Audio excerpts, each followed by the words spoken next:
Um, a few reasons why you should only contribute up to the match with your 401k. And Ron, you just touched on it. Number one, you want to be diversified. You don't want to have all your eggs in one basket.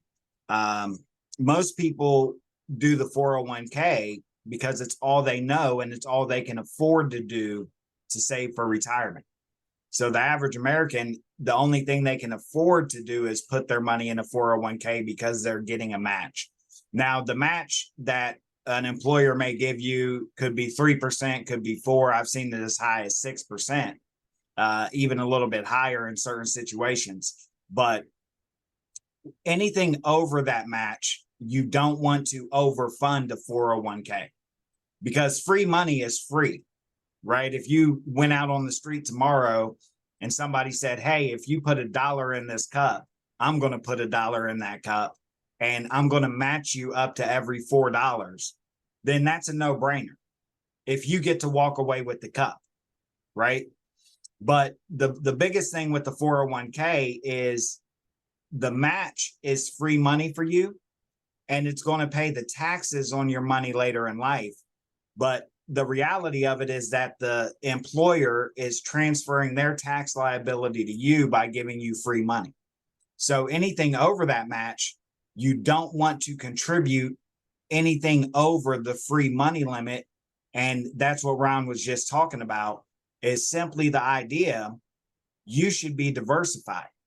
So if the match is 2%, go up to 2%. If it's 4%, go up to 4%. Get as much free money as you can. That's going to help you cover the tax liability later.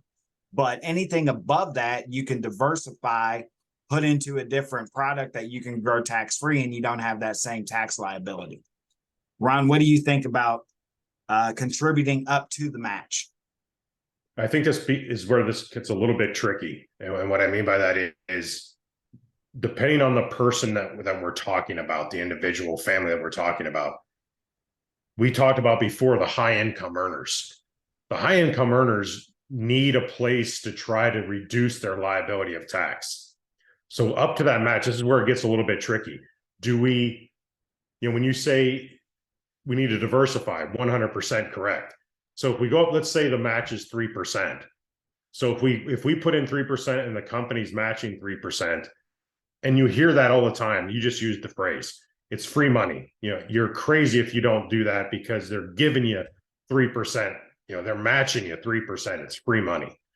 So a high income earner, if they're not putting more than the match in, because you can put up to about $20,500 a year into a plan like that, but that's not 3%.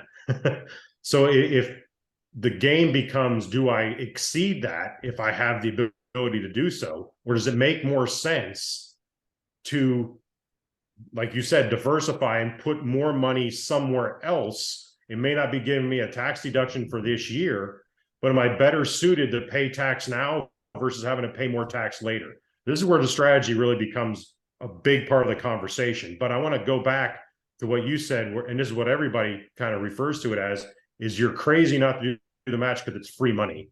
It's not free money. That's really the key here, is that it's not free. The business, to your point, Will, that you said, hey, they're giving us that contribution to match what we're doing.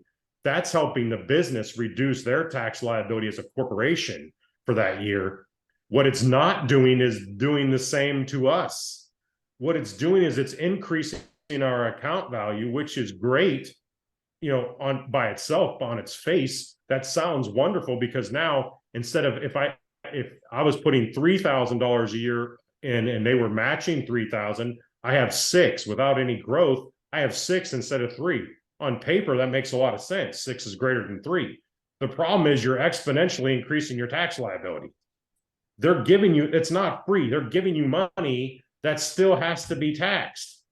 So are you really getting that much of a gain in the long run? Are you putting yourself in a situation where there's just more tax owed? How much of a difference is that making? That becomes the real question. And that's what we have to kind of talk through and work through and calculate. Does this really make sense? And I'm not saying you don't do the match, because I would agree. if you're going to participate in plans like this, you should do it to the match. And then, to your point, put the other money somewhere else to diversify and get more bang for your buck, and try to change your tax liability in the future potentially. So these are things that we really have to strategize against, because it's not free.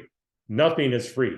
It's helping the company more than it's helping you, because they're basically just flipping their tax liability to you, as you stated, Will. And that's really the reality. Yes, it's a greater account value to you, but how much are you really? This is what you and I have talked about more than once. I don't care how much money is in your account. How much do you have the ability to spend? That's what the bottom line is. I don't care that you have $1 million. I don't care that you have $3 million. How much of it is yours? Everyone's response is, it's mine. It's not. Uncle Sam is the major, they're your partner. You are locked arm in arm throughout your career, because they are going to get their tax dollars from you, because those are qualified plans. And you have to understand that 3 million, 1 million, 500,000, whatever your account balance is not your money. And it's not your money because taxes are owed and fees are being paid all along. So when you say free money in terms of the match, how much of a difference is that truly making overall? Again, not saying we don't do this, but these are conversations and things we have to talk about. Yeah, and we need to also talk about the ability for the average person to be involved in the stock market. I mean, this is the average American shot at being involved in the stock market. And these are variable accounts, which a lot of people don't know going into them, that they can lose money down the line. But you made a good point with, it really comes down to the individual. So, I mean, it's an individual conversation with really, should you be going up to the match? Should you do more than the match? It really comes down to where you're at in life and what you're trying to accomplish and what kind of income you have and what you need to do with that income. So, we talked about it all the time, but these are individual conversations. So when we're talking about topics, it's not a one size fits all type of financial planning.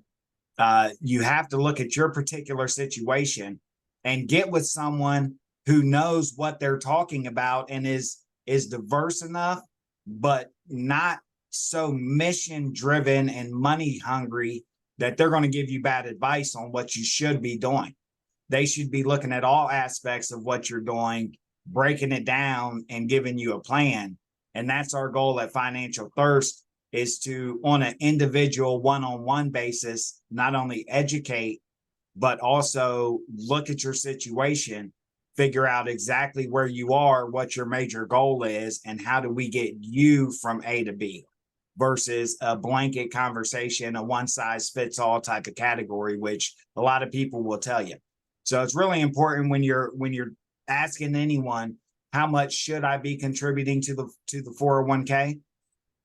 You really want to talk to somebody who's very, very educated with these plans. They understand how they work, but then they also understand that it's not the only plan you can be putting your money into. There's other options out here for you.